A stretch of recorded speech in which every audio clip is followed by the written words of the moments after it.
We never imagined with the amount of water that was around us that we wouldn't have any water to drink.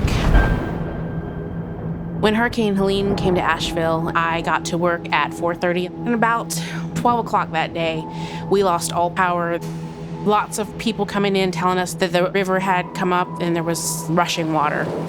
There were tractor trailers and trees. There were houses in the river. No one expected it until it was too late. We needed water, we needed generators, we needed, a lot of things. So the Home Depot Foundation sent us an email saying that Operation Blessing was on the way.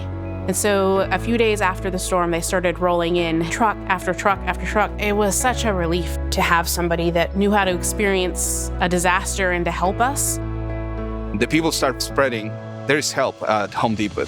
There is Operation Blessing in the parking lot. They have cell phone service, they have food, they have the Home Depot buckets with hygiene cleaning supplies.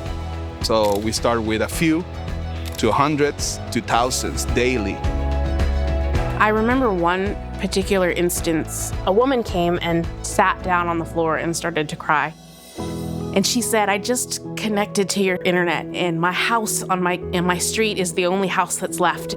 So the fact that Operation Blessing is dedicating to help us rebuild our community is amazing. Having partnerships like the one with the Home Depot Foundation is key for the long-term recovery.